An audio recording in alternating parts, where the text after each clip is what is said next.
Good evening, guys. How are you? Jen here from Australia's Capture Paranormal. Just going to check that we are okay with our live and our sound because, as you know, in previous weeks we've had some issues. So just give me a couple of seconds and I'll just make sure that our sound is all good. Let me just hope everyone's had a great week so far. We're nearly at the, here we go. Yes. Okay, sounds like we are good to go. Just put that on mute. Yes, so I hope everyone's had a great week so far. We're nearly at the weekend, so I hope you've got something interesting planned for the weekend. Some weird things that happened here today. First up was this morning when I was having my first cuppa out the back and was hardly awake, and all of a sudden was told, you need to go live tonight. So when I say I'm told, that means Spirit has come through and told me that I need to go live. I said, okay, no worries. I have not got anything prepared, and it was basically, you're going live tonight. So tonight could end up anywhere. We could end up talking about anything. I have been able to put some things together that I think would be great to chat about, and things that I've been teaching in our class. So some of you may know that this year I've been teaching, so spiritual and paranormal, and spiritual development, really. And so I thought, well, I might go through some of those things with you guys tonight.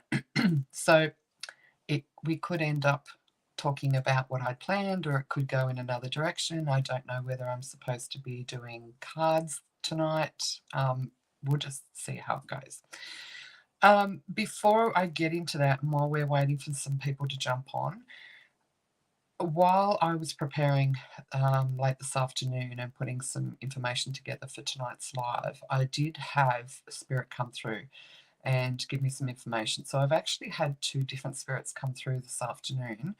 So I'm just going to put that information out there straight up. So anyone that's watching the live, excuse me, that jumps on the live will be able to see it, and it might mean something for them. Now, the first one I got through to me was mum. Okay, I got the word mum, and then I heard mum saying my girl while she was brushing long hair. She was showing me that there's two of the same, so two of the same people. So I don't know whether this is a twin thing, or there's two sisters, two brothers, or two very similar people. Now, while I heard the word mummy being spoken, I was told that while they said the word mummy, they were speaking in another language, and so it might be that someone's mum is trying to come through, but you didn't necessarily call her mummy. She may have been called by another name. So if you think European, like Robbie's Opa, it was more like that. So if you have a connection, a European connection, or your mum has a European connection, and she may have been called something different than mum or mummy, that's what I'm talking about. So there was a European connection, but she passed away here. I asked why now, why today is this message coming through, and I was told that the timing of the message is really, really important. If you're jumping on, please jump on and say hi, just so I know that my comments are all good and working. There was a dad, but he was removed.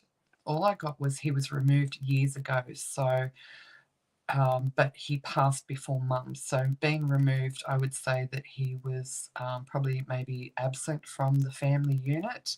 So there might have been a split there. I asked what the message was. Hi, honey, how are you? I asked what the message was, and the message was, please come back together like you used to be. So I think she's talking about the two people. Hi, Sal. I think she's talking about the two people that are similar. So she's saying, please come back together like you used to be. hold hands and walk together. Have more understanding of each other. So there's a real message of maybe there's been a split in the family of these two similar people, or there's something going on where maybe they're butting heads a little bit. And she's asking you to please come together like you used to. And she's also said, don't pass on the pain of the past to the younger ones. To me, that felt like, hey, Jambo, how are you? To me, that feels like whatever's gone on in past generations, please stop it at this generation. Please don't pass it down to other generations. She also, something came through that I heard, but it was being said in another language. And when I asked what that meant, I was told it's time to let go and move past it. So I don't know if anyone's going to be able to take that one on. You don't need to put up there, yes, this is what's happened, it's my family. But if you could private message me, if you can take that message, if you could private message me afterwards, that would be great. I just need to know whether this is for someone on here or someone that I'm seeing in the next day or two. I'm pretty sure it's someone on here, especially that one. The second one, just before we get into everything, was this is a friend coming through, and I feel it's male. They showed me a motorbike accident and them putting their hand up. Hang on, what's going on with my camera? That's better. I showed them putting their own hand up to take some, and the word some was emphasized. Some responsibility in their own passing. They showed me a road, country road, and coming around on the bike to the left, and they took the corner way too quickly. Now they're not showing me that that's how they passed, but they were just showing me they were being a little bit reckless. They also told me that there was a wedding around the time of their death, so I don't know whether they just went to a wedding or they just missed a wedding. This is a hard one that came through, and I really don't like passing these types of messages on because some people take them very differently to how they're meant. But he's telling me that he didn't pass straight away.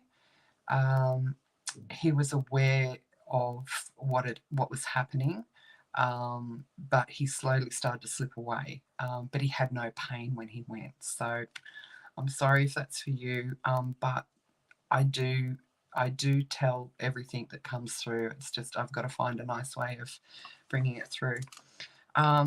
He was also saying that there was a recent celebration, and he was, again, the word was emphasized, thrilled to have his name mentioned during that event. So, hi, Sarah. So, yeah, there was some sort of event recently where his name was brought up, and it felt like everyone was bringing up memories and having a bit of a chuckle, and his name was brought up and he was thrilled with that. He's also talking about something about being carved. Again, the word carved was emphasized, into wood or out of wood. I don't understand what that means. He also said that there was a memorial or a vigil held for him beyond his funeral. So there was his funeral, but there was also a vigil or a memorial held for him, and he wants to say thank you. And the last bit that I got from him was, I'm better than okay. So if that's someone that you know and there's a question about whether they're okay, he's definitely coming through because it was very strong and I just got the goosies then. I'm better than okay. So I hope someone can take those messages because the first one in particular was very strong. I think I may know who that one is for, but I don't want to out them. Okay, so we, like I said in the beginning of the live this morning, I was told you need to go live. Have no idea why. Had nothing planned, so I put together some stuff this afternoon, and if I've got a couple of my guys from class on here already that I can see. Some of this is stuff that we've already done, but it won't hurt you to do a bit of a refresher. So, all right, so just have a quick tea. I'm drinking pomegranate, cranberry and chamomile tonight. All right, so one of the things we're going to talk about communicating with spirit and different aspects of that. and how we can learn to communicate or communicate better and strengthen our bonds. So why do we connect with spirit? So there's a number of reasons why we try and connect with spirit. And just before we go into that, if anyone sees any of these internet trolls jumping on and that sort of thing, please let me know, and I've got the computer on. I'll get rid of them as soon as possible. So there's a couple of reasons why. One is the mystery of it. So I'm sure we're all intrigued about what's on the other side, what happens to us when we pass, what happens to our loved ones, can we still be connected? So that's a big driving force of why we try and connect with spirit, to try and get some try and get some answers. Another one is grief, and of course we've all lost someone that's been close to us, and some of us have been. It's been a quick passing, an unexpected passing, where we aren't prepared ourselves for their passing. So there's those, wanting to know some answers, or wanting to maybe have a last goodbye, or that we just miss them and we want some sort of connection with them. So that's another reason why we choose to connect with spirit. Another one is personal experiences. So I'd say that most of us that are interested in the paranormal, are believers in the paranormal, maybe even some of the skeptics in spirit and the paranormal world, have had their own experiences throughout their life when they're younger, or it might have been something that it just happened once, or it could be something, a few little bits and pieces that has got you wanting to know more. And yeah, there's lots of, everyone's got their own different reason for wanting to try and connect with spirit. Then we talk about who can connect to spirit. So, hey Natalie. So we're talking about our ability and who has the ability to connect with spirits. So I want to talk, and for those class members, we've done this in class, so I want to talk about that, but it won't hurt to do a bit of a refresher. I've got my class notes here, so I am going to read some of this, just so I can get the points across. Me last class. Yes, Sarah, you did have a very personal experience in class last week. That was intense. It was a quick, intense, emotional, but they're the things, when they happen, it's just like, give me more. I want to understand. They can be a little bit freaky, but it's more intriguing, I think, and I think that's why a lot of people delve into the spirit world and want to develop their abilities and that sort of thing. So, okay, so what is psychic ability? So it's the ability to perceive cues and information from the non-physical realm. This is done by using our extra sense known as our sixth sense. So we have the first five senses that are able to sense the physical realm, and then the sixth that relates to the non-physical or the spiritual realm. So everyone is born with a sixth sense, but not everyone develops it. Everyone has the ability to develop it if they choose to, but they'll develop it at a different speed and to a different level than the next person. Much of this comes down to the commitment of the person who wants to develop their abilities, and they need to develop all six at some level. So they need to work with all six of their senses. So that's the five physical and the one spiritual sense. So spiritual development will come more naturally to some than others, and some might find it harder to develop. But they'll be able to develop their ability to some level. And it takes education, patience, and practice to develop it.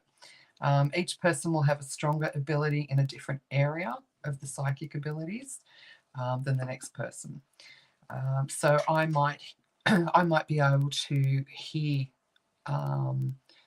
more than what I know, and say Sarah, she might be able to feel more than what she hears. And her sense of hearing and my sense of hearing are going to be different.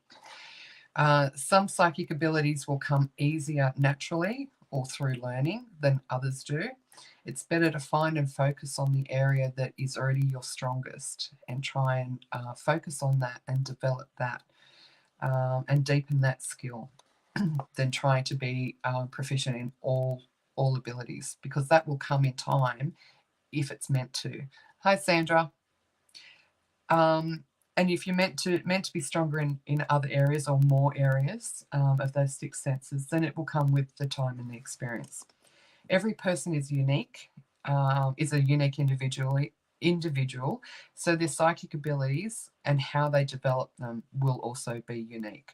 Some people will advance quicker than others, while others may advance stronger than others. So there's no ultimate goal, there's no ultimate scale of true psychic ability, awareness, or development. You'll get to where you're supposed to go when you're supposed to get there.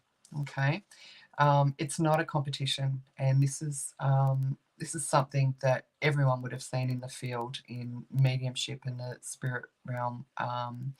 That mediums, psychics, psychic mediums, clairvoyants, whatever they're calling themselves, a lot of them feel that there's some sort of competition in the field. There is not. There shouldn't be. So anyone that's genuine will not have that competitive nature, or shouldn't have.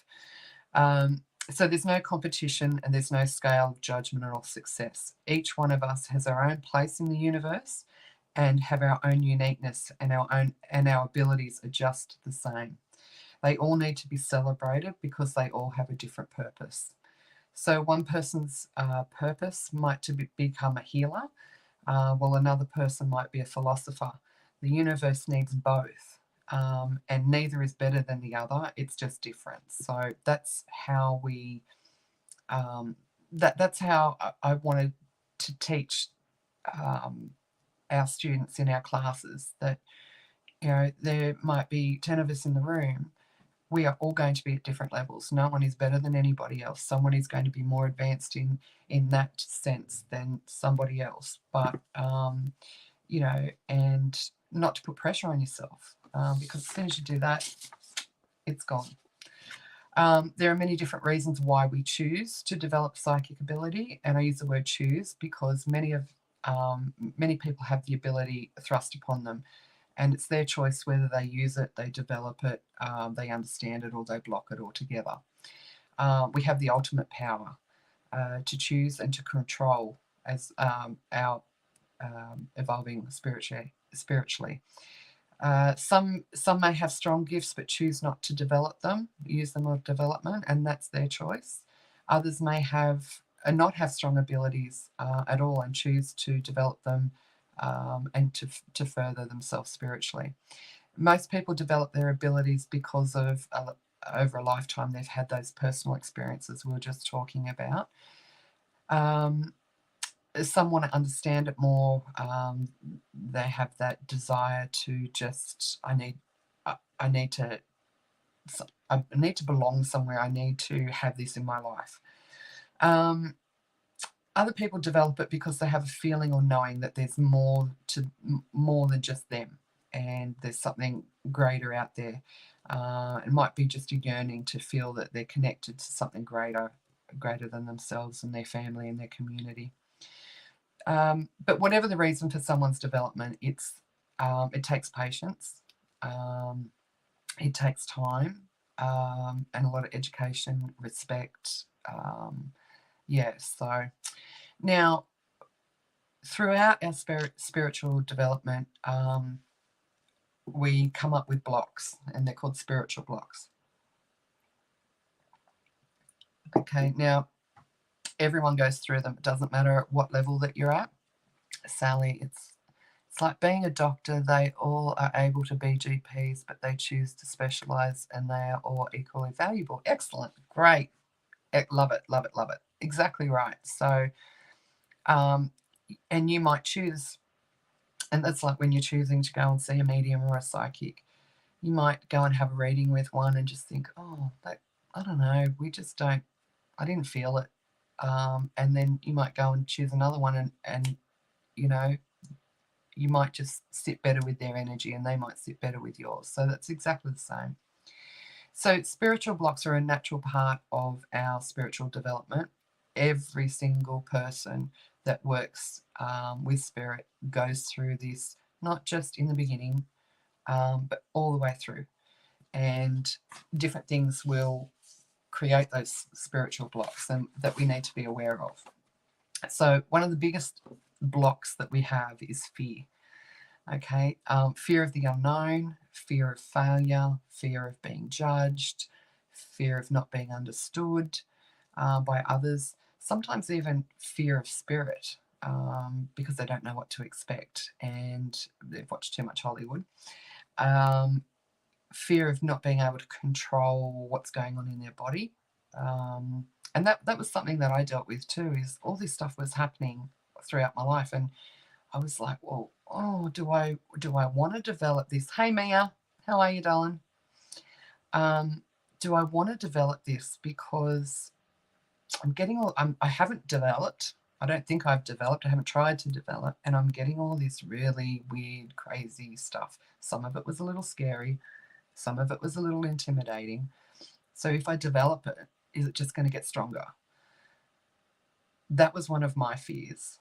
When I was much younger.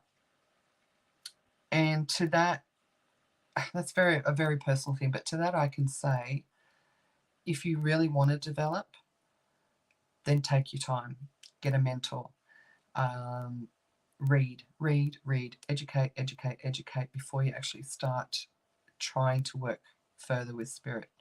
Understand what's happening between you, in your body, and between you and spirit. Sometimes it's just the fear of fear itself.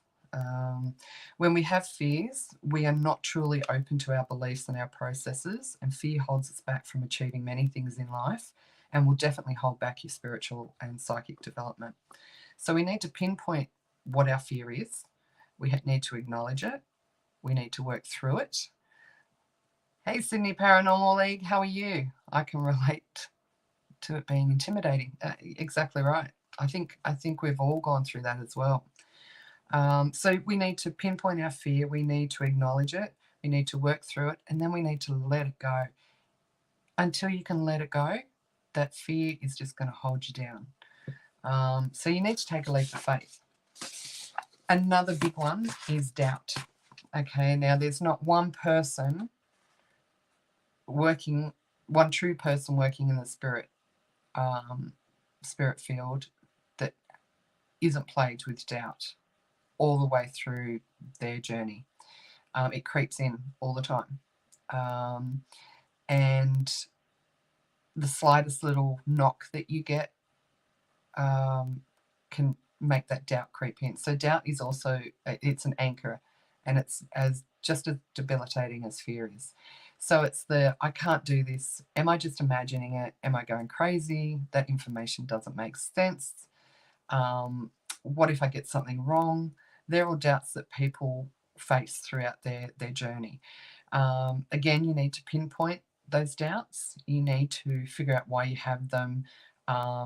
You need to acknowledge the fact that it is doubt, work through it and leave it behind. And you need to use positive affirmations to help you push through that. The next one is expectations, and this is a big one. We all have expectations of what we think we can or should be able to achieve. Did that light just flicker? Okay, so on your screen, there's weird light going. I don't know if you can see that, but we all have expectations of what you think we can or should be able to achieve through psychic development. You've got to think about, are your expectations too high? Are they too low? Are they realistic? Nobody starts off their personal journey being able to connect like Tyler Henry and John Edwards and Teresa Caputo. So don't put pressure on yourself. You will reach the levels that you're supposed to when you are supposed to.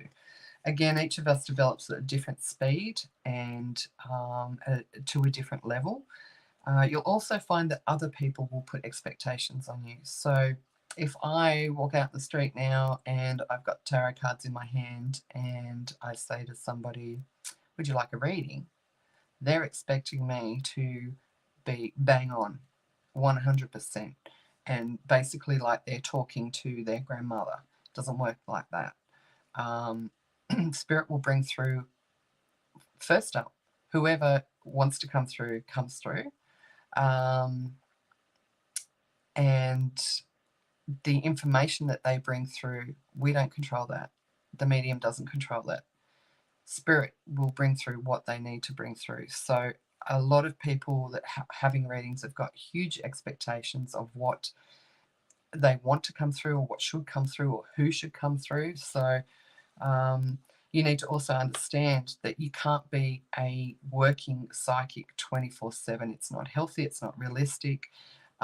Through your journey also too, you need to understand that your abilities will change. Um, some abilities will strengthen, some will drop back a little bit. 1 minute you'll be able to hear really well, and that's the sense that you'll be relying on. And then the next minute you're not hearing. You might just have you might be seeing more.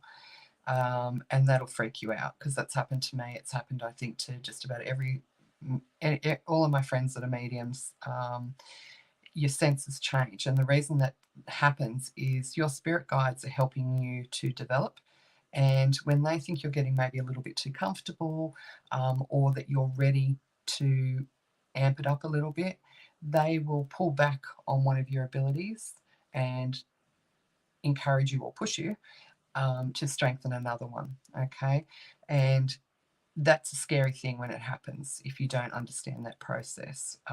Again, that's where you need to sit back a little bit, take a breath, and understand what's actually going on.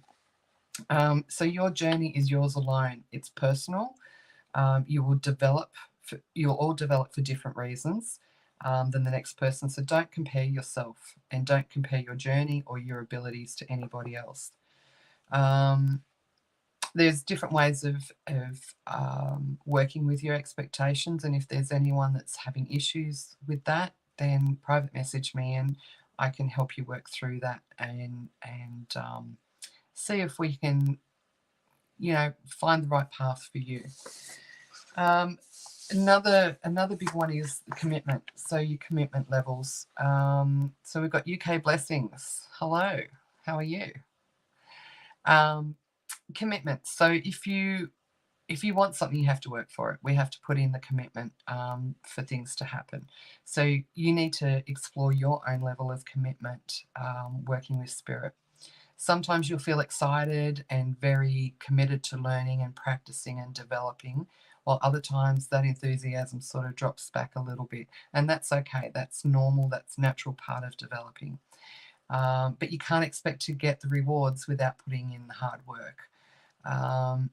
So a good thing is to set yourself a realistic goal of, I'm going to set aside this time once a week, once a day, once a week, once a month, whatever it might be, where you're going to learn and you're going to practice and really sit in your own energy and learn. Okay. There will be times in your life with different things like work and family and health and all that sort of thing where your spiritual development will have to take a back seat. I know mine did for quite a few years.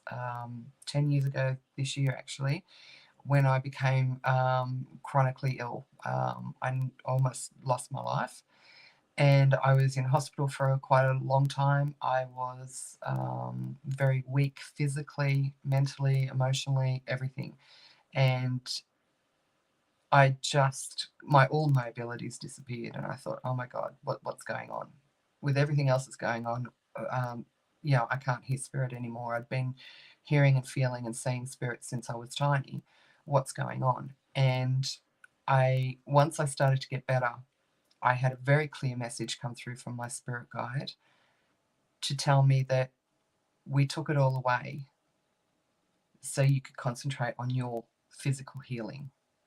Once I understood that, I was okay. But it was scary.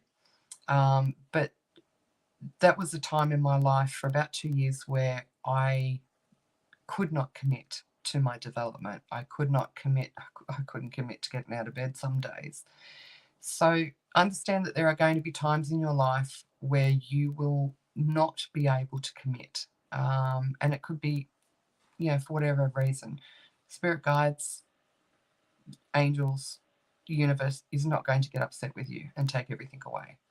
They understand, and you'll probably understand it more if you've been through it, but it's quite possible that if you haven't been through it, you're going to go through it at some stage. So just be reassured that, you know, your spirit guides will be looking over you, and if they think that you don't have commitment, but they see you feeling guilty because you can't commit that time, they will help you pull back. One of the last things is, one of the last blocks that we have is your physical limitations. So in times of stress, injury, pain, or just general life, you'll be faced with physical limitations that will affect your ability and your development. So a person that works full-time, has a family, runs a house, is trying to make ends meet, obviously has restrictions on their time physically, but also emotionally, and Sally's saying, I know it well. Your development may have to take a back seat at some stage in your life, or from time to time, and that's fine. That is perfectly fine. That is, spirit would not, and your guides and the universe and spirit realm and the angels and everything spiritual does not want you to burn out. They don't want to make you ill, and you can't work for them, because that's what we do. We work for them. We don't work for ourselves, but we work for spirit.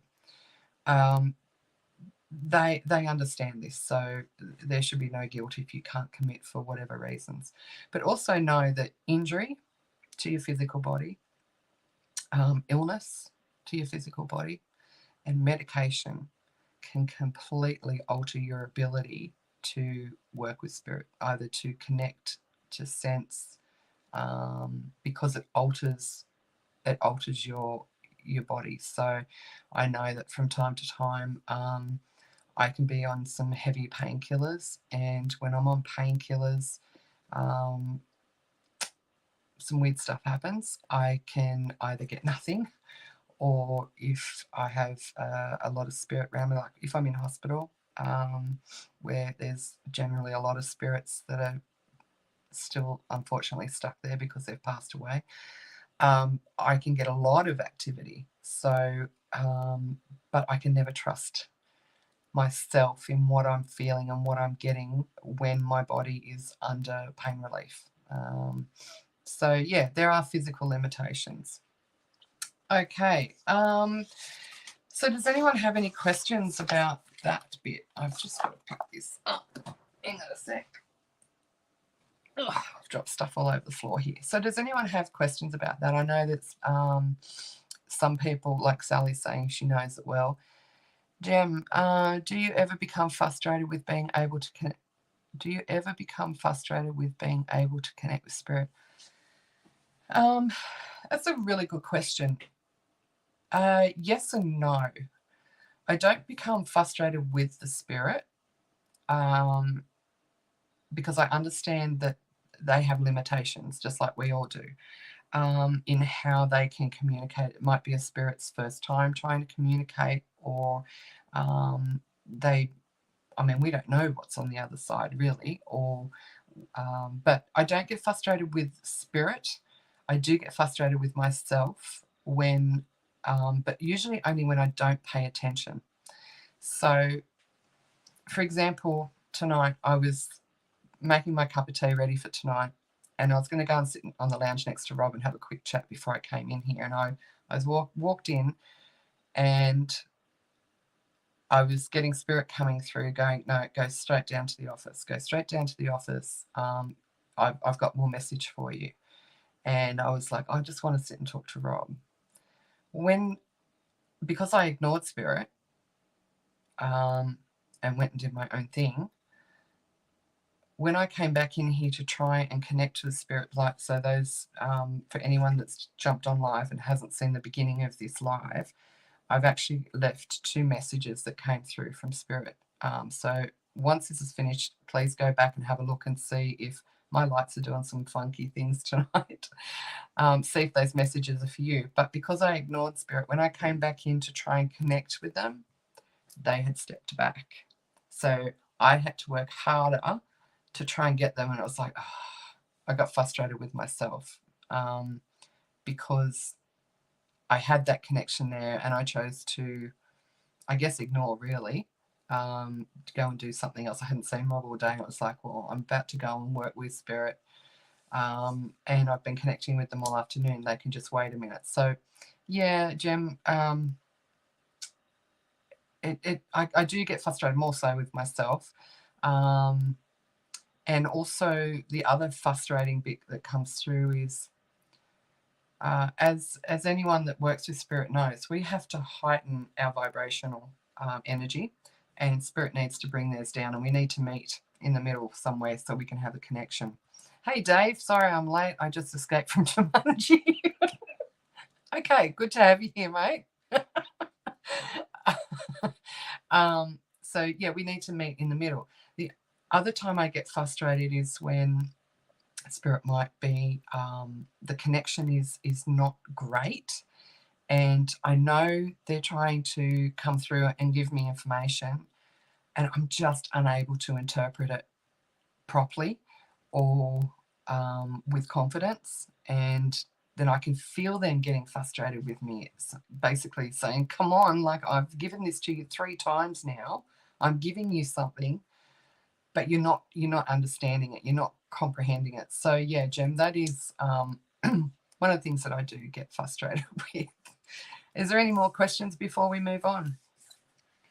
A bit funny in the throat tonight.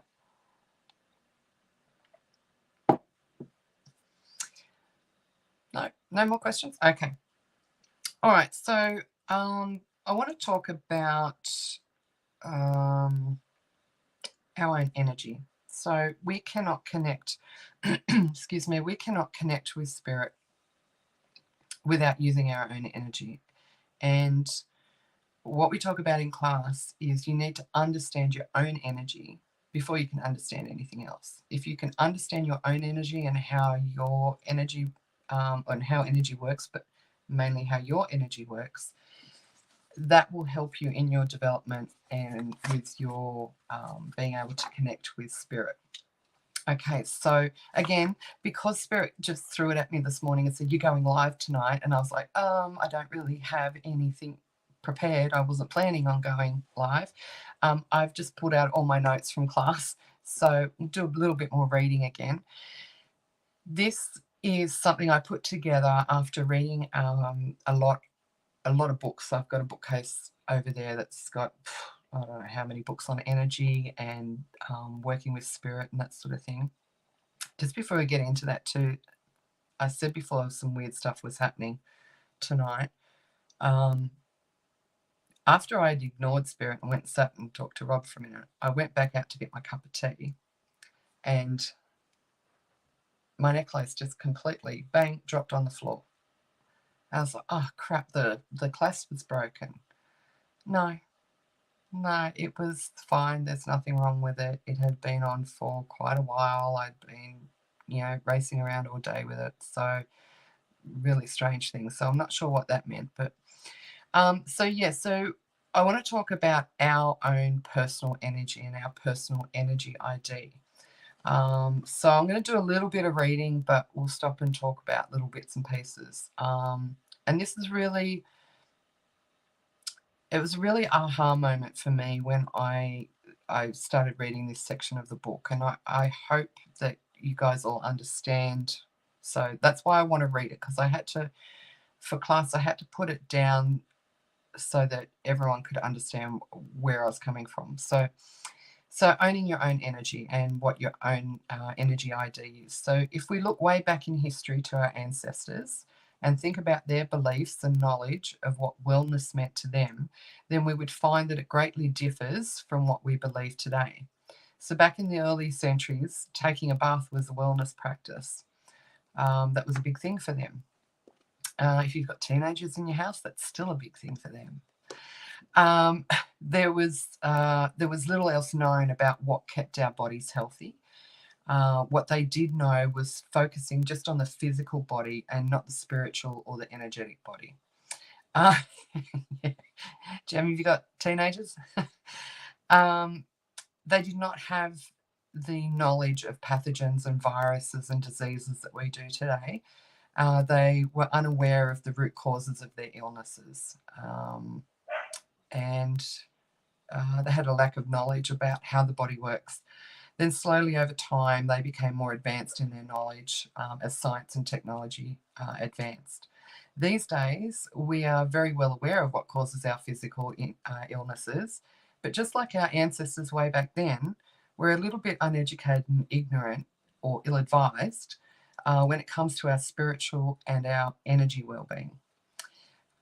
We are unaware of the toxins that affect our personal energy, just like bacteria would attack our physical body. Dave, do you think the eclipse has an effect on your personal energy? I've been unfocused and cranky more than usual when I get home and making a molehill out of a mountain or something like that. Yeah, look, I have a preteen. Yeah, good luck. You got a few years ahead of you. Yeah. Yeah, Dave. Look, I really do. I notice myself. I don't know specifically about the eclipse, but I know myself when I can feel. I don't even have to look at a calendar or know the date or anything like that. I can feel when a new moon's coming. Not so much a full moon, but a new moon, because I get all ramped up and I'm like, it's like a monkey on crack, I guess. I can feel that. So for many years, I worked with homeless, and a lot of people would say, oh, full moon brings out all the crazies. I know with the homeless, and there's no disrespect here, a lot of them were dealing with mental health, and the full moon was just not a great time for them at all. They would become agitated, they would become moody, some would become withdrawn. So yeah, I really do think that the cycles affect us. So I would say to you that maybe keep a diary of your emotions for say 2 months. I know that's a hard thing to do, but and then go back and have a look and compare it to where the moon cycle is, and the solar system and everything like that, because you might find that certain periods of time, or the certain moon phases, and it might be affecting you. So what have we got? Yeah, preteens. Oh, Sandra, you have 2. Ugh, yeah, I had 3. My baby's about to turn 21, so yay, no more teenagers. And unless the grandkids, but they're not my issue. It should be visible to us on the 22nd or something. Yeah. Janine, eclipse energy affects me for sure. Yep. I can't sleep. Sandra's saying I can't sleep in a full moon. So isn't that funny? I sleep beautifully in a full moon. It's the new moon that I'm like, I'll be up all night. So yeah. Okay, so that's interesting. That might be actually, I know Janine is right into this. We might get Janine on one night, and Belinda's also from Western Sydney Spirit Sisters is also very much into the moon cycles. We might have a whole session on that. That might be cool. But getting back to our own energy, so we're unaware of the toxins that affect our personal energy, just like bacteria would affect our physical body. This means that we are unable to maintain a constant state of well-being, because we're not aware of the toxic things that affect our psychic ability too. Instead, we find periods of well-being that are short-lived because we are unaware of what eats away or clouds our personal energy. It's not until we understand this that we can find a constant or more stable state of true spiritual and energetic well-being that will then help us find a better state of physical well-being. So we know it's all linked. If we have poor personal energy, then our physical body is going to suffer. Just as we take care of our daily physical hygiene, we also need to take care of our daily energy hygiene. Society often portrays a wellness lifestyle as a luxury or something that can't be obtained without a relaxing holiday or yoga session or a juice smoothie. This has led us to believe that a sense of well-being is a treat and not a necessity. And that's where we need to flip ourselves around. A lot of people say, oh, I don't have time to look after myself. Yeah, you do. You have to. Once you establish a cleaner and healthier relationship with your own energy, then you don't need to do all of those socially accepted activities to find your true self. Wellness is not about being in a particular setting, but about the quality of your energy that you have, how you interact with your surroundings, and how you protect and increase your personal energy. So what is our personal energy? If you want to find the secret of the universe, then you need to think in terms of energy, frequency, and vibrations. The human body is surrounded by a field of ever-changing energy, better known as our aura. This was taken about a month ago. That was my aura. Now, that is ever-changing. So at that moment when that photo was taken, that's what my aura looked like. If I had it taken 2 days later, it could have looked very different. If I had it taken tomorrow, again, it could look very different. So our aura, it has a vibrating pulse of frequency. Each person's aura or energy vibration is unique, just like our fingerprint. Each person's aura is a different shape, color, size. It isn't a static. Instead, it's constantly moving and vibrating to our own unique frequency, which is known as our energy ID. If when we fall ill, we are constantly treating and fixing our physical body, then the cure can only be temporary. It's only when we look at treating and fixing and protecting our energetic body as well as our physical that we can better heal ourselves properly. So true happiness, freedom, and living a meaningful existence are only possible when we all live an authentic life. And that phrase gets thrown around a lot. So I'm living my authentic life. So many people throw it out, but they don't understand what it means. I'm not going to go into that, but so we can only truly have that meaningful existence when we live our authentic life. And to do that, we need to maintain and protect our personal energy. Okay, this is called owning your own energy. So living a truly authentic life means that you learn who you are. You're brave enough to be yourself. You live in alignment with your own values. You set boundaries for yourself and others. It's being able to say yes to the things that resonate with you and no to the things that don't. We've had that conversation in, I think, the apprenticeship. I think it was week 1, maybe we talked about that. Sadly, many of us have a deep-seated belief that living an authentic life and making your own path is selfish. And in turn, we end up silencing our true inner voice in order to stay attuned to the energy of other people. That's just nuts. We all do it.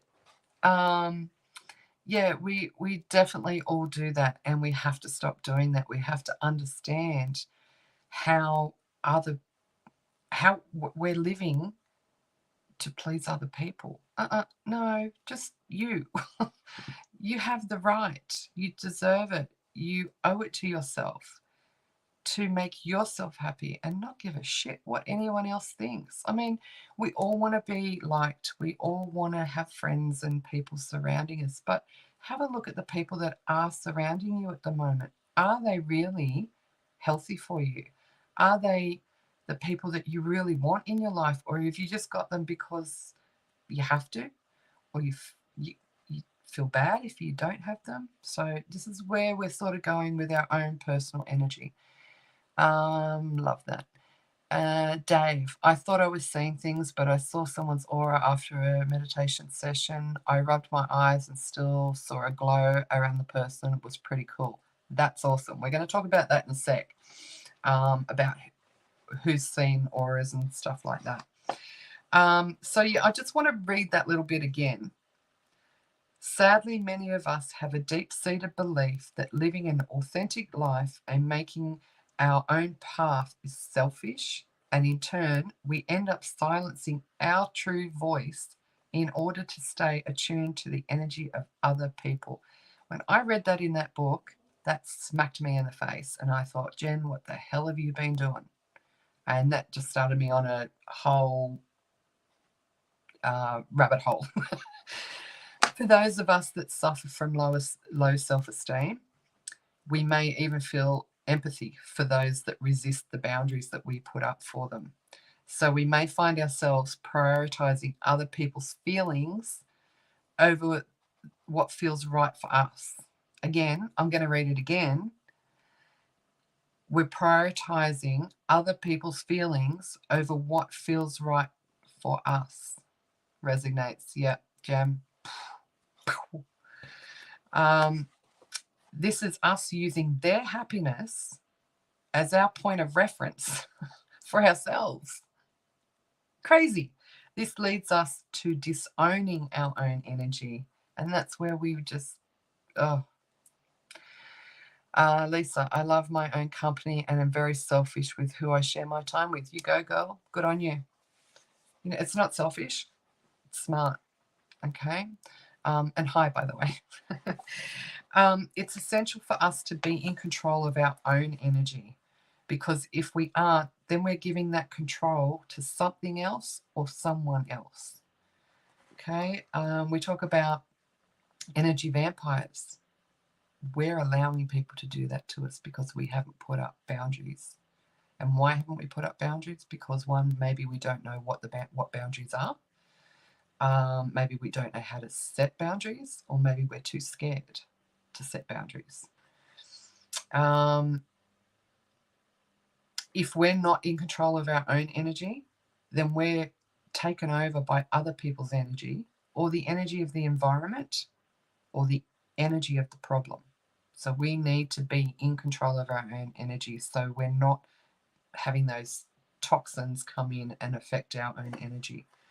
For example, you would not allow a stranger to come up to you in the street and put their hand up your shirt and touch your skin. This is a boundary that you've set for yourself to keep yourself private and safe. But we forget to set those same boundaries with our energy. We don't protect our energy from others and outside influences like we do our physical body. This allows too many negative energies, or energies that are not vibrating at the same level as ours, to crash through our aura, or to crash into our aura, which is our energy field, and disrupt our vibration and our well-being. So if you think about two balloons, okay, and this is great energy, this is negative energy, what's going to happen? It's going to infiltrate. Okay, we need to, when it comes for us, we need to repel it. Okay, we've got to learn how to do that.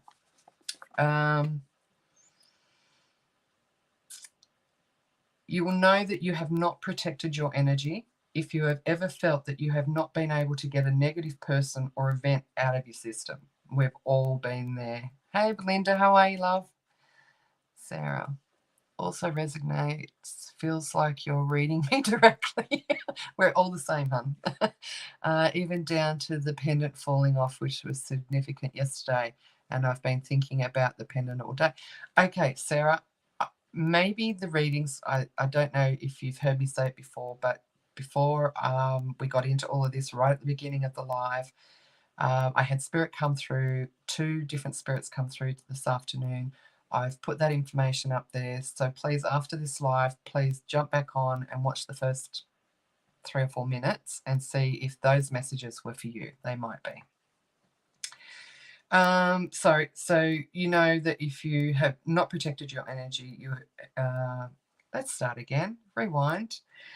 You will know that you have not protected your energy if you have ever felt that you have not been able to get a negative person or event out of your system, or you have allowed yourself to be somebody's dumping ground for all their worries and negativity. I think a lot of us can understand that one. Other people's energy can infiltrate our energetic body the same way a virus can infiltrate our physical body. So if you think about that, think about COVID. Okay, we did everything possible.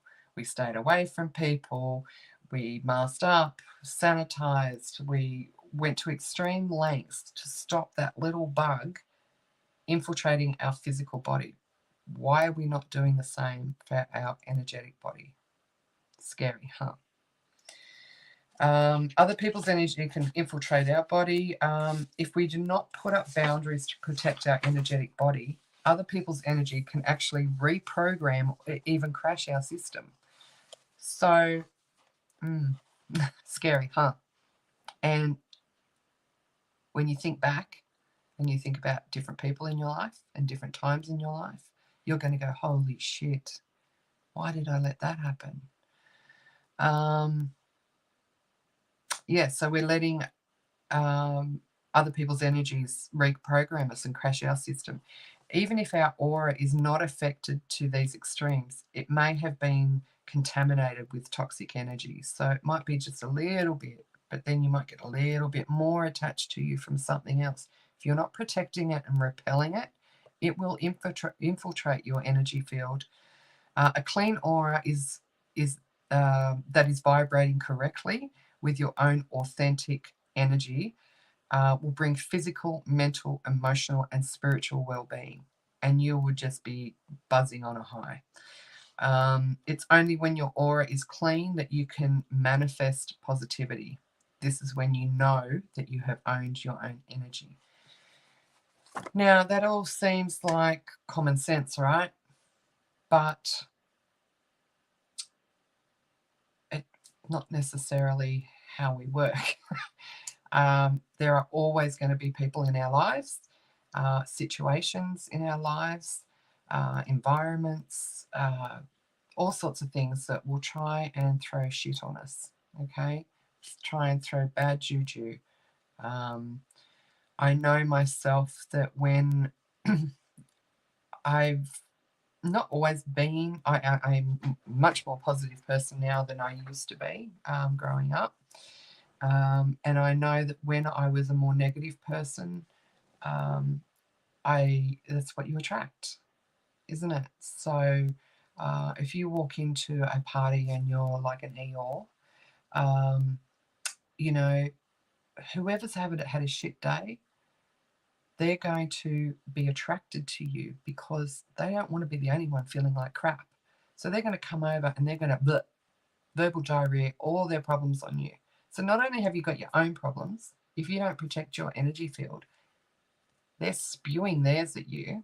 So you will take that on. Oh, poor so and so, and then you'll find yourself trying to make them feel better. Okay, but if you walk into that same party and you're like, even if you're feeling crap, fake it till you make it. You walk into that party and you're like, hi, like, give me a drink, let's have a chat, let's dance, party, music, whatever, and you're more positive, then the people that are feeling great and their energy that's vibing really well, they're going to be attracted to you too. And the ones that are not so, that one that wanted to spew all their negativity onto you, you'll be a little bit intimidating. So they'll step back. So it's all about, for me, I know that when I'm having a crappy day or something's happened, and look, you can't be positive the whole time, okay? That's not realistic. Shit's going to happen. We're all going to have problems throughout our life. Many years ago, I understood that I was being a more negative person, and I didn't want to be that person because I saw what that was attracting. So every time something bad happened, I would say, okay, let's look at both sides. Look at the positive and the negative side. I would always look at the negative side first because that was easier, to be honest. When something shitty was happening, it was always easier to find the negative side. So I'd say, okay, so whatever happened, okay, this is the negative side. That sucks. I'm upset, whatever. But then I'd go, right, put that aside. Now the positive. Okay, well, at least this didn't happen. It doesn't matter that it's not a positive, as long as it's more positive than the negative, you're training yourself to flip that switch of moving away from negative to more positive. And with time, that practice, you will be able to, instead of going negative, you'll be able to not just go a bit more positive, you'll be able to go positive. Okay, it's the yin and yang, it's the balance.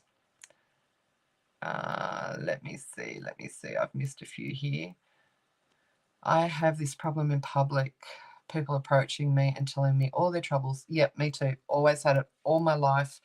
And yeah, it's one of those things where I have learned that people are still going to do that. They're still going to do that to me, but it's the way I react to it. Instead of going, oh, really? Oh, God, I'm so sorry. And then trying to fix their problems for it and then walking around going, oh, God, maybe I should have said this. No. Give the advice, be sympathetic, be supportive. But when you walk away, cut it off. Stand back from it. And as you're walking away, shake it off. Is it?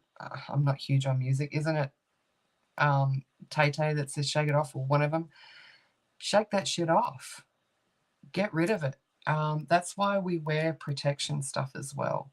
That's why when someone's being completely negative, you can feel yourself, being pushed down. Don't let that happen. It takes a lot of practice. Jem, I'm sorry, Jen, I have to skip out of the live, but I'll watch the replay. I appreciate you and your explanations. Thanks, honey. We'll have to talk soon. We'll have to organise something. Linda, trying to tell me something got cut off and it took ages to reconnect. Trying to tell me something? Not sure, Linda, what you mean, Dom. Sandra, same here. Even when I was a kid, strangers tell me their secrets. Yeah, I know. Look, some of us are just so lucky to have. We must have like a beacon on our head. Like, come and tell me all your crap. I'll fix it. You have to stop being a people pleaser. You have to stop being a fixer. You'll get random people doing that, but if you're getting people that are in your life and they're regularly coming and telling you stuff, stop giving them the advice. They're coming to you for that advice and that support.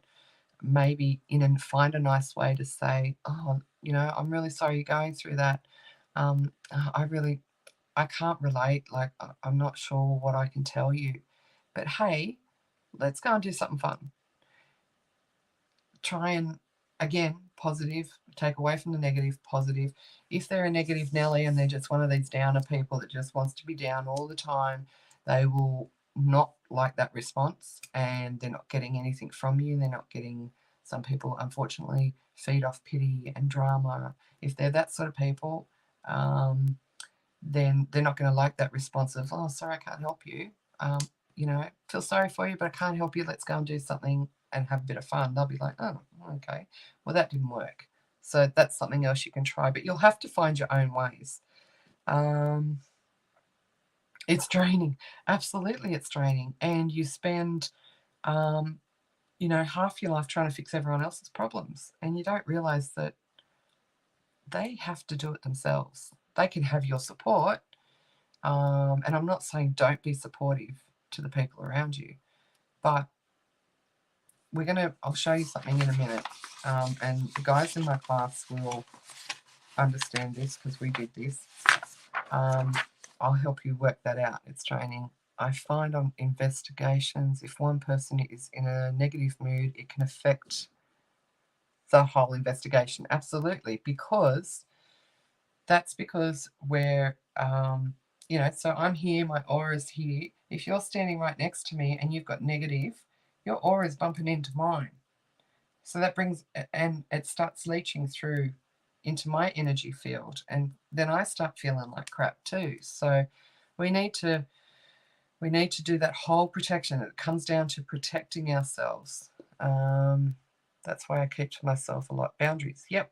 We'll talk about boundaries in a sec. Yep, me too. Dave, off topic again. How can I make over protective spirit guides ease off a little so I can communicate with other spirits? I've asked them to back off, but they seem to keep blocking. Scenario was I was doing a pendulum. Okay, Dave, do you want to message me privately? We might have a chat about that, and I'll see if I can help you, mate. I'm pretty sure I know what you're talking about, but private message me and we'll have a chat. I meant, are they trying to tell me something? As in spirit. Oh, the connection dropped out? I'm sorry, darling. I'm not sure what you mean. I mean, are they trying to tell me something? As in spirit. Yeah, cut one off a couple of months ago. Yeah, look, this year I've had to cut quite a few, and so we talk about boundaries and putting up those boundaries, but we went through some pretty full-on stuff in our family in the last 18 months, and I understood that I had to make some boundaries and that I hadn't set proper boundaries. I thought I had, but I hadn't. And I needed to set some proper boundaries. And then I'm thinking, okay, well, what is a boundary? Okay, yep. I had to think of a physical boundary. Okay, so if I put up a wall, okay, that's protecting me. I'm on this side, that person's on that side. Okay. How do I make an emotional boundary? How do I set an emotional boundary? How do I put it into play? That was really difficult for me. And I know a lot of people have struggled with it. So that might be another topic. When Spirit tells me, you're going live tonight, that might be another topic that we can talk about when they throw me on spur of the moment. It's very difficult to make those boundaries. It's very difficult to understand what a boundary is, like a true boundary, until you have actually had to set them. And once you've set them, you have to be prepared to keep them in place. Because if you set a boundary with somebody, be it emotional, mental, physical, energetic, spiritual, whatever that boundary is, once you've set it, you need to leave it there. Because any little breach that you allow will just undo all your hard work, or it will push, they'll try and push that boundary a little bit further, so they're getting a little bit closer to you or a little bit more of your energy. Don't.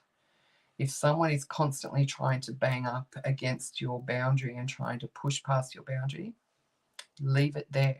As hard as it is, as scary, or it might just feel wrong to leave it there because you're not used to having boundaries, push it a little bit further out. Keep them, back them up so they're not backing you up. Okay. Something that I designed, it'd have to be 15, oh no, it's more than 15 years. Maybe 15, 20 years ago, is my personal energy circle. Now, this was before I understood boundaries. This is before I understood my energy and how toxic things affect it and what affects it. So this is called my personal circle energy, and we did this in class. Okay, so I'll just show you this. It's a simple circle. Now, what we do to work out our boundaries and how much energy that we're giving other people, in the center, you write me, as in M-E, you, or you can write your name. Then on the next circle on the outside, this one here, you put all those ride or die people. So it might be, your partner, your kids, your grandkids, your parents, all those ride or dies. Your light keeps glowing brighter on and off. I know, it's weird. It's just weird here. Our house is haunted. We have spirit on and off all the time. There's just some weird stuff happening here tonight. I'm actually looking at the light. It's not flickering at all, like the actual light. I don't know what's going on in the background. I keep seeing it. Sometimes it's getting really dark and then it's getting really bright. It's not the physical light, so I don't know what the hell's going on. So I apologize. So the second circle is for all your ride or die, the ones that call you at 3 a.m. and you're not even shoes on, out the door to go and help them. Okay. Then in the next circle, you've got all the ones that sort of out in your next level where they're not your ride or dies, but they're really close. So, it might be, you might choose your ride or die to be your best friend. But your best friend's partner, who you're really close to, might be in the next circle out. Okay, these might be, your really close friends or family. Now, this can be used for friends, family, work colleagues, neighbours, anyone in the community, anyone that's in your life you can use this for. So the idea is to have you in the centre, because you're giving yourself 100%, or you should be, 100% energy. Then your ride or dies, okay? They're the 98, 95, 98%, because you have to give yourself the 100%. Then there's your ride or dies. And then as you go out, all right, that will determine how much energy that you will give those people. On the outside, and there's a reason it's on an A4 piece of paper, when I get my camera angle right, there's all this area down the bottom, not much at the top, but all this area down the bottom that's outside the circle. Guess who goes in that? All the energy vampires, all the people that you don't want to have anything to do with, that you refuse to give them 1 second of your energy. Okay? Now, I know it seems like kindergarten work. You don't have to colour it in. That's all right. I know it might seem simple, but when you start filling that out, your first circle, obviously, that's easy. Your second circle, that's easy. It's when you get to your third circle, you go, should they be in the third circle or should they be in the fourth circle? You can do this up yourself.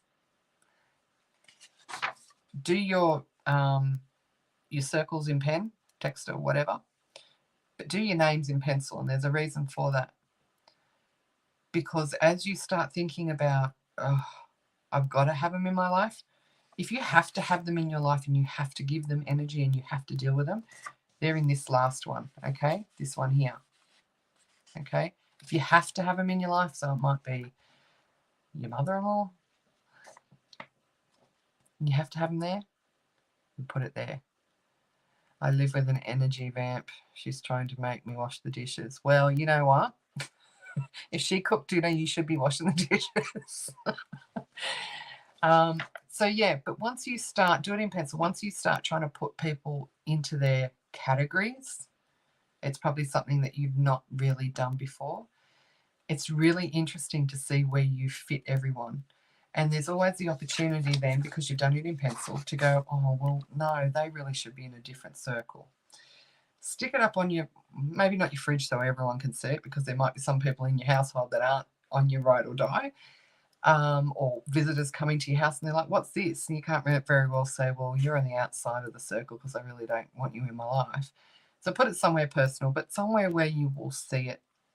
So when you see it, you look at it and think, should so-and-so really be in that one, or cross them out? I'll move them in closer to the circle because I will give them more energy, or I'll move them out. Reassess that every month for 3 months. Okay, and add anyone that comes into your life and where you're going to prioritize that energy. You will be surprised at how much this circle, this energy circle, helps you. Okay, so now we've been talking about, how long have we been on? Okay. We've been talking about our energy. So I now want to do a hands-on activity to show you all how easy it is to feel your own energy. So I need everyone just to put down whatever they've got in their hands, set your phone so you can still see it, still hear it. So we can create our own energy. We can intensify our own energy. So by doing this, actually I've got to take my big rings off. Okay.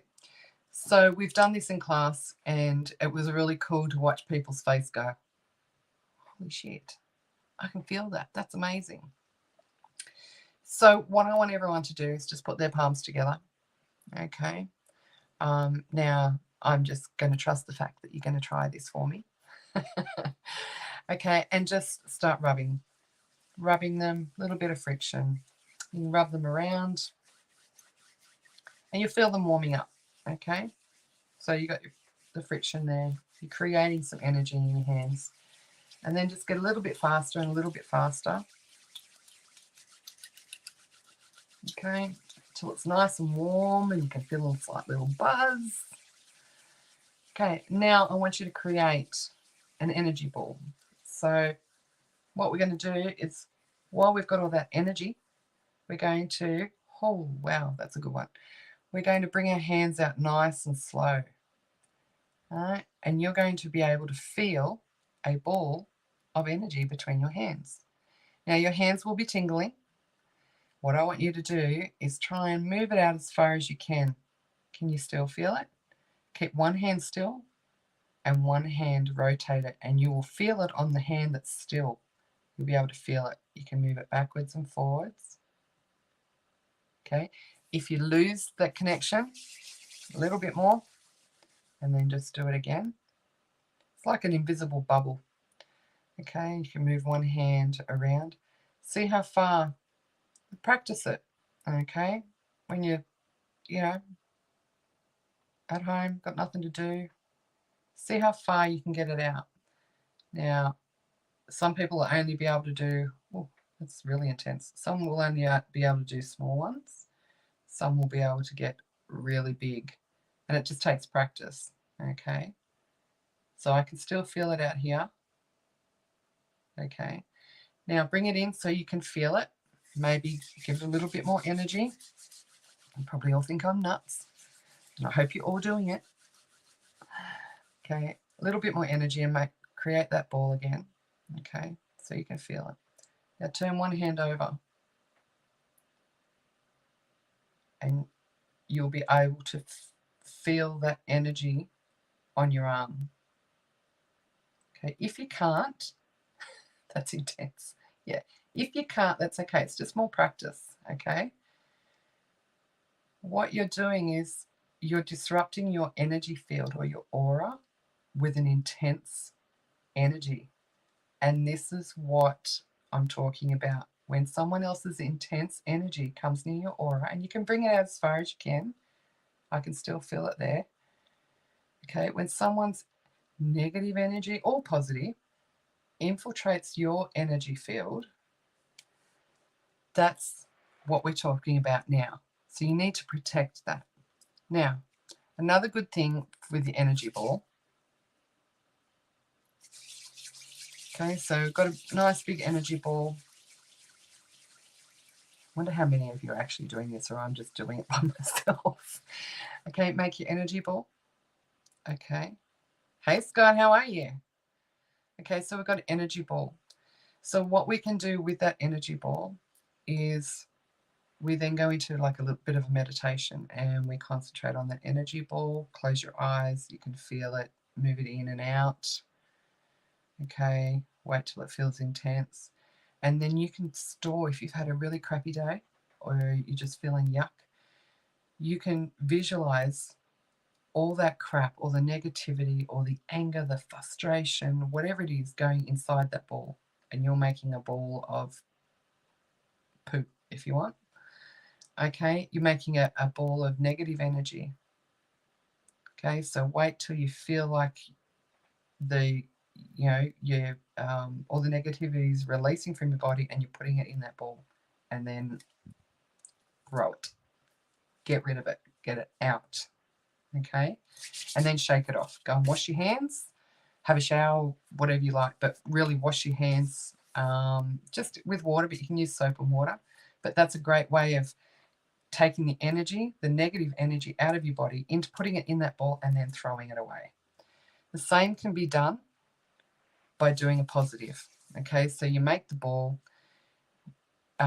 If you need more positivity, then visualize all these positive thoughts or positive things, or it could be visualizing sunshine into that ball, and wait till you can feel how intense it is, and then bring it in, bring that ball in into your chest and hold it. Something that we probably don't realize we're doing is we're constantly trying to heal ourselves with our hands. Okay, when we have a headache, you're rubbing your head, you're trying to fix yourself. You sore neck, got cramps, you're rubbing your tummy. Okay, we're constantly trying to heal ourselves with our hands. Try that exercise next time you've got pain somewhere or tension or whatever. Try that exercise with the ball, and try and either put put positive in your ball and attach it to your body, or try and take the pain from your neck or your headache and put it in that ball and release it. See how you go. It takes a lot of practice. Okay, so hands up, honestly, give me a thumbs up if you actually tried that and it worked.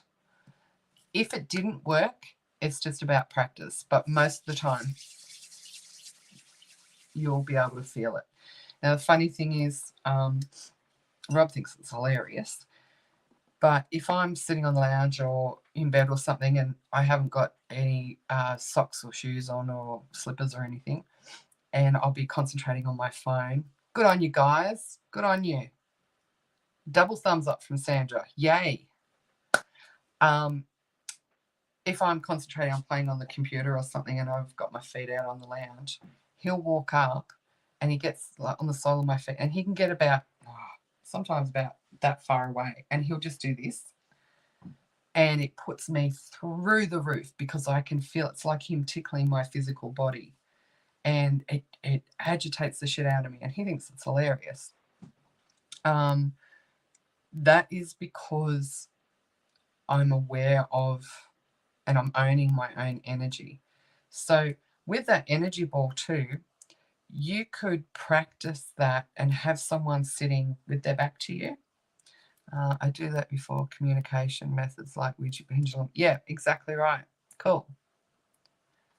Yep. Yeah, so you could try having someone sit with their back to you and doing that, and getting them going down their spine, maybe over to a shoulder. You want to be sitting about at least that far off them, off their skin, and get them to close their eyes so they can't see any reflections in TVs or cabinets or whatever, and just get them to tell you where they're feeling that, and then get them to do it to you so you get used to feeling. So you know when we're maybe standing at a bus stop and all of a sudden you feel like, oh, someone's walked up behind you, but they're like standing right back. That's because you're feeling their energy. Their energy and your energy is crashing into each other. Okay, and it could be got to get out of their way. It could be a like, ooh, I don't like their energy. So that's what we talk about, owning our own energy. Okay. Now, just quickly, because we're getting up to the hour and a half. Do we have any questions about that before we quickly get on to something else? Because we're going to do another activity and I want to see how you go with that. So this is a bit interactive tonight. Any questions on the energy ball or the energy circle, wherever I put that? I don't know where I'll put that now. Nope. Okay.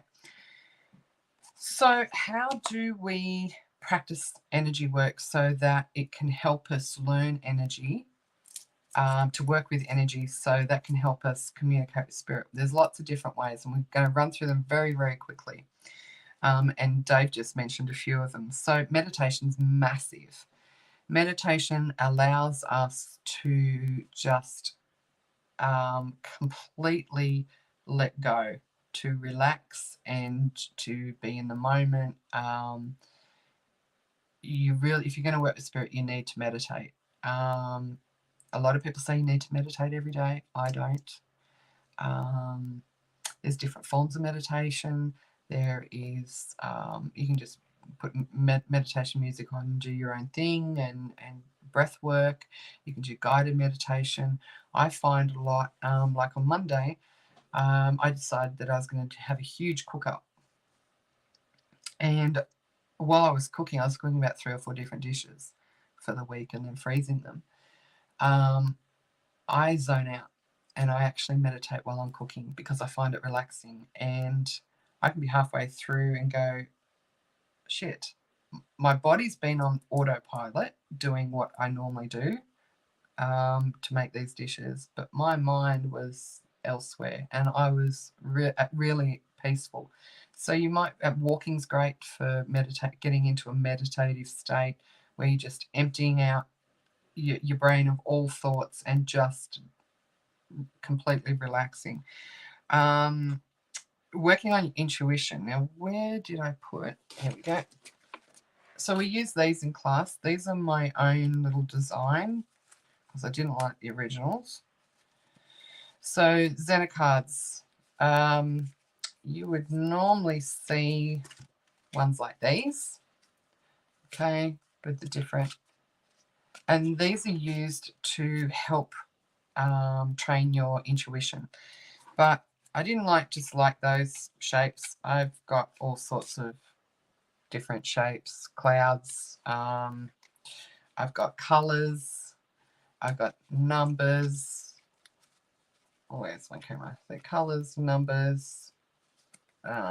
Yeah. So that's a great way, is using your intuition, so that they help you train your intuition. But you can also just try and really take note and work with your intuition with when the phone rings. Who is it? Someone knocks on the door. Who is it? You go to the letterbox. What's going to be besides a bill? Hopefully it's not a bill, but what's in the letterbox? Is it junk mail? Is it a bill? Who's the bill from? Is it a letter? Who's the letter from? Anything where you can use your intuition. Start listening to your intuition. So having a gut feeling where you walk past a pair of scissors and go, I'll put them away in a minute, and your gut goes, no, put them away now because you've got your grandkids in the house. Instead of going, oh, it'd be all right, they're like old enough now not to play with the scissors. Stop, pick the scissors up, put them away. Start listening to your gut. Okay, another one is psychometry. Psychometry is great to learn to work with energy, picking up energy, and being able to read energy and decipher the messages that you're getting through, which is exactly what we do with spirit. So psychometry is usually with jewelry, but it can be with any item, but it's easier with jewelry. You get more off metals. And what that is quietening your mind, getting into a meditative state and holding the piece of jewelry. Looking at the piece of jewelry, feeling it. I usually spin it around on my hand, holding it in different ways, whether it be in your dominant hand, your less dominant hand together, holding it up to your third eye, and reading the energy that you get from that. You'll be amazed. And for anyone that's still on here that's coming to class, we're doing psychometry again next week. I had those as kids. Oh, the cards, the Zener cards, yeah. So psychometry is another great one to learn your own energy, learn how to read energy. Pendulum work, okay. Mine's up there. I was doing pendulum today. That's a great way of feeling the energy. You know, a lot of people, it takes some practice and takes some time, but you know, your pendulum was spinning a little bit like this, trying to get energy, but you can feel that pull when it's a definite yes or a definite no. Okay. Tarot reading, you know, that's great to practice. You can practice with yourself, but it's always better to ask a friend to be a guinea pig, and you know, get them to pull a card, a single card. And you do this in class as well. Is we just pull a single card, everyone pulls one. We sit in groups of 2 with a partner. They'll pull one of these cards, and they're just simple cards. Oh, look at that one. How funny is that? Look at that. Protection. Isn't that what we're talking about tonight?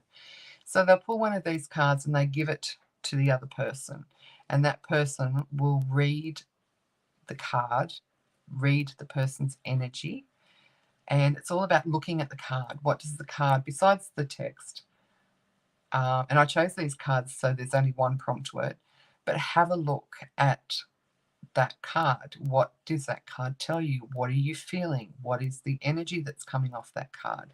And to be able to read that way. Okay. Now, another way is, it's still psychometry, but it's not with jewelry. It's a little bit harder. We're going to try and do it now. So it's only going to take a couple of minutes, and I'll give you some prompts. But if you've got a pen and paper, great. If not, actually, no, I want you to chuck it up on the screen so I know who's doing it. Yeah, I autopilot often when driving, and that's not great, but I know what you mean. I'll be listening to a podcast but not absorbing the words, disturbing that I'm driving a truck, but I'm fully aware of the truck. Oh, well, I hope so, especially when you're in a rig.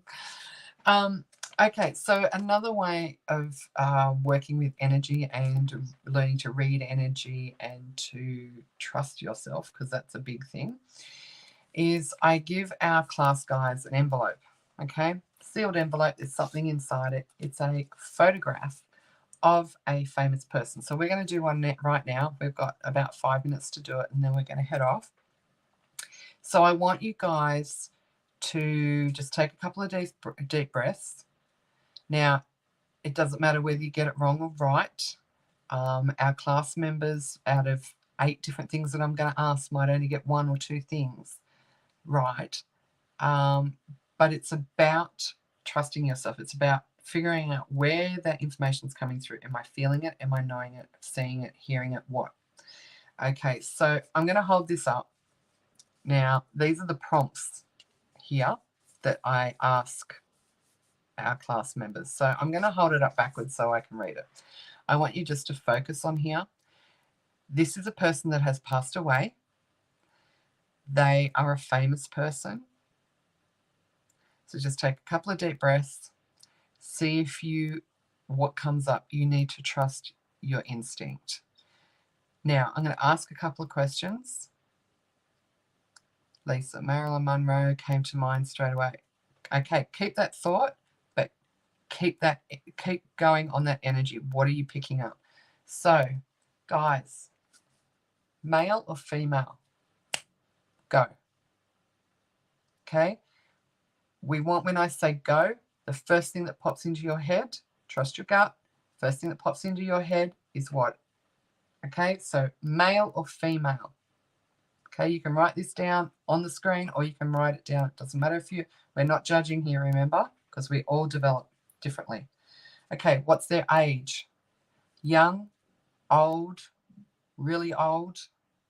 You can give if you get a number, if you get a 2 and a 1, a 21, or a 8 and an 8, 88. So age. So give us the age. Okay. Big one. What were they famous for? Concentrate on the envelope. Concentrate on your gut. What were they famous for?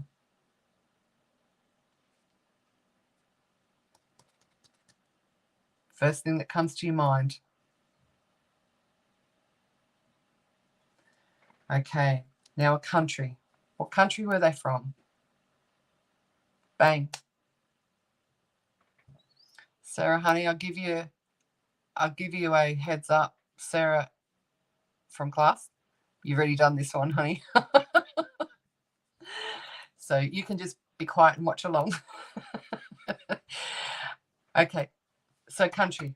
Which country are they from? Okay. Problems surrounding this person. So what problems? Bang. First thing that comes to your mind, put it on the screen. Trust your gut. Problems. What problems did they have?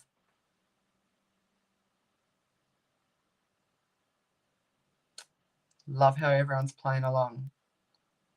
Okay. What line of work were they in? What line of work were they in?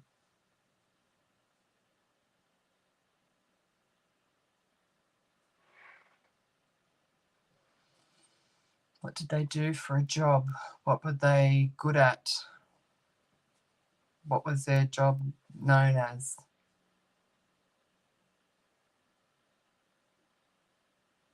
Okay, next question. There's two more. Family. Tell me something about their family. Can you pick up anything about their family? What was their family like? Were they close to their family? Was it a big, small family? Was their family famous? Anything. The first thing. Gut instinct.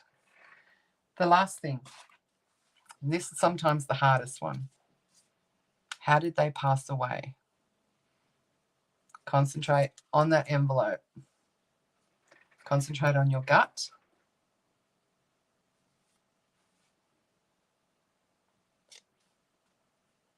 Because we're about to open it and find out whether you're right. So, how did they pass away? How did they die?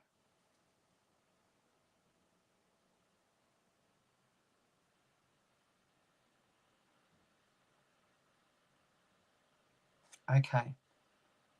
And before I open it, everyone that's playing along, thank you for playing along. Please throw a name out there that you think might be in this envelope.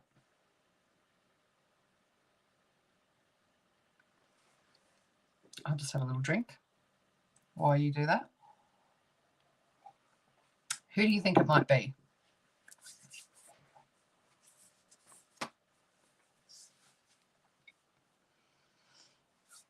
Okay, we've got a couple of answers coming through.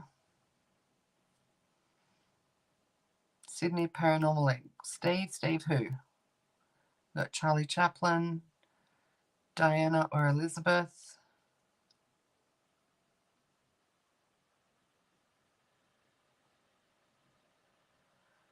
Okay, who else do we think it is? A couple more seconds if you put your answers up. So this is the sort of stuff we do in class. Okay, now I'm going with Royalty Queen. Oh, Steve Irwin. Okay, we're going to open it up. Now, to be honest, I don't even know who's in this one. This is a leftover one from class, so we're all going to be surprised. I know who it is. Robin Williams. Suspense is killing me. Go and do the dishes, Dave. Okay. Now, it doesn't matter whether you got some of the things right or some of the things wrong. When you find out what you got right or what you got wrong, think about that, especially the stuff that came through that you got right. Think about, did you hear it? Did you see it? Did you sense it? How did that information come through? And that will help you understand how you're going to be able to receive information. Okay, we ready? Dun, dun, dun, dun. I'm very pleased to say we have someone who picked up who it was. Princess Diana. But I want to say, Lisa Riley, you were extremely close because the other envelope it could have been was Robin Williams. So Who picked Diana? I can't scroll through all the messages again, but royalty. Like, so what have we got? We got female. Who picked female? Age. I can't remember how old she was, but she was famous for, you know, her, well, being her, the princess marrying the now king. Country, the UK. I'm not sure if anyone got the UK. I saw America, Australia. I'm not sure if anyone got the UK. Problems surrounding this person. Well, there was lots. Infidelity, one of them. Bullying, that sort of stuff. What line of work? Well, she was in charity work. She was in humanitarian work, all sorts. Family, royal. I think someone said she had 2 kids. Dave. And for next week, this week's lotto numbers. Sure, if I did that, mate, I wouldn't be here. Car accident. A couple of people said car accident. So yeah.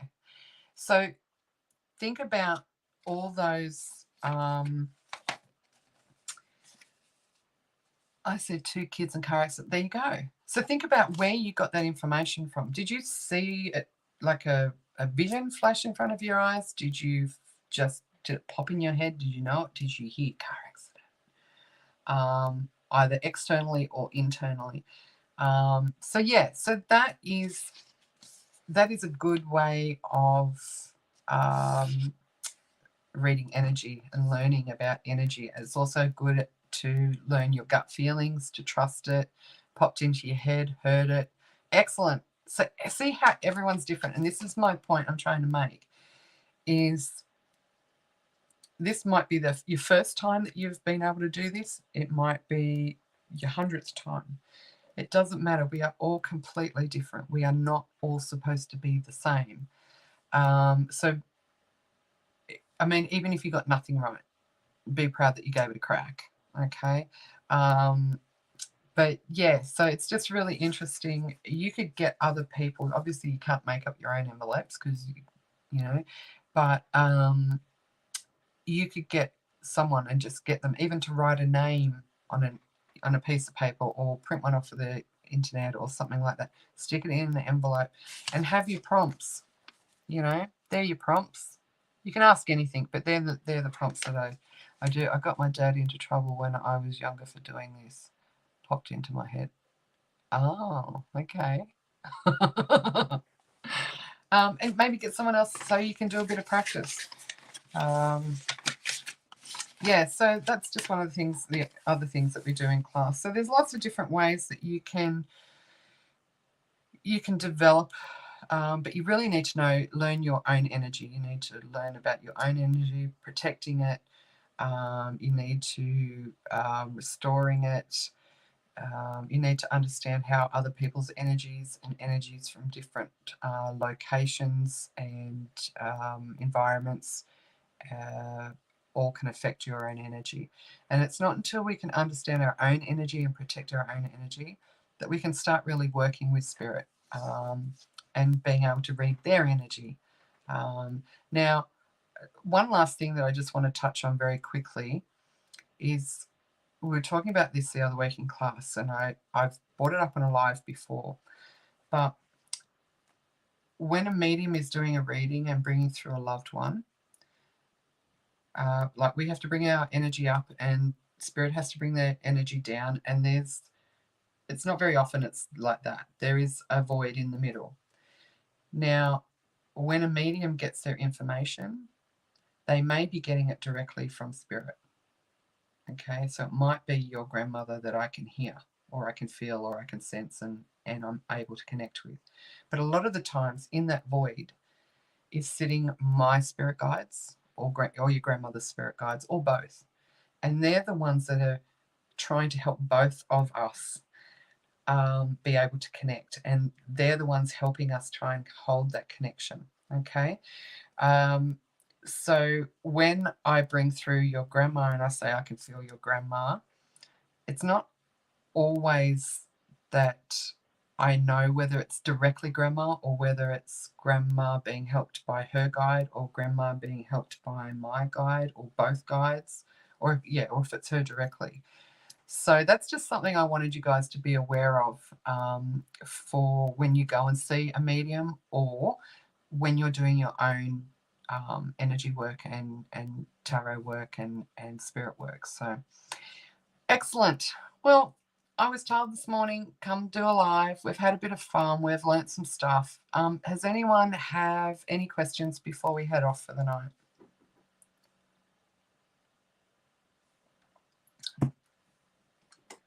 My tea this week, look at the colour of it. It's like red. It's pomegranate, cranberry, and chamomile. So any questions? Because we're about to head off. Lisa, thank you. Thank you. Thank you for playing along. Any questions? I'm actually thinking about, I don't know where everyone is located, but this morning when I was told, live tonight, you've got to get on live, I was also told, all I got told was you've got to do an event 10 a.m. to 4 p.m. And I'm like, okay, I don't know where, I don't know what I'm supposed to be doing, but maybe I'm supposed to do an event with whatever we talked about tonight. Maybe. Sandra, I went you have a reading done years ago and she wouldn't look at me. Told me if she did, I'd look straight through her. What? I went to have a reading done years ago and she wouldn't look at me. Told me if she did, I'd look straight through her. Okay. What was the reading like? Was the reading any good? Or was she just a bit of hoo-ha? Thank you for your time. Thank you, Dave. Go and do those dishes. Sarah, awesome. Thanks so much. Thank you. Why?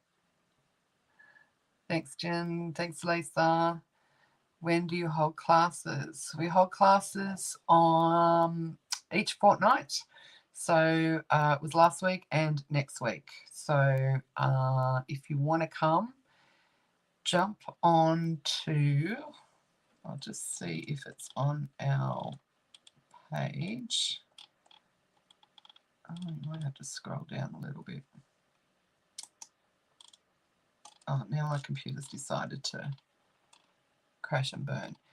If you go down and have a look, scroll through our page and go, you'll see probably last Thursday just gone, you'll probably see a post with Penrith Spiritual Group on it. Go onto that, you'll be able to get a ticket. It runs fortnightly, 7 till 10 p.m. It's $21.50 on sticky tickets, and that includes a quick light supper at the end, and we do a whole heap of different stuff. So yeah, anyone that's local to Penrith is welcome to come. We are closing down our classes to the public very shortly, so we will just be running classes for our members. So you've got next class and the class after to come and trial it, see if you like it, and then you'll be invited to stick around and do the normal classes. But we will be closing off and not accepting any more of the public in 2 classes in time. Yep, and you read it right. Okay, all right. Yeah, okay. Paranormal picnic, chit chat, lunch, meet and greet. Sounds good. Sounds good. We might do that. I think, where are you, Dave? I think you're local. Hey, Sarah, take care. We're off to Canberra. Monte Cristo. Oh, cool. And Gundagai Jail for the weekend. Awesome. Have a great weekend, guys. Yeah, love Monty. And while you're at Monty, go and check out the stable, the barn, okay? When you go in the door closest to the house, just turn left and take a whole heap of photos down that end, and there's a black carriage thing. See if you get anything in the window. Every time we go, we get a little boy in the window. I might actually try and find that and put that photo up, but have an awesome time. Gundagai Jail's cool too. And they've got a really good it's not a bakery, it's a takeaway shop, but they do really good cakes there. It's like an old vintage frontage, and they've got the old, yeah, you'll find it. Go and check out the cakes there. Last second sell on the right. Okay, will do. Awesome. All right, guys. Thank you very much. I heard Monte Cristo is stopping ghost tours. Don't know. I haven't heard that. I know that they have closed, they've cut their hours a little bit. I'm not sure whether they're going to stop their ghost tours. Oh, see, look, the light's doing it again. Weird. All right, guys. Sarah and Em, have a great weekend doing your ghost hunting. We're off to do family stuff this weekend. Oh, they're stopping overnight stays. Okay. All right, cool. All right, have a great weekend. Stay safe on the roads. Stay spooky and protect that energy.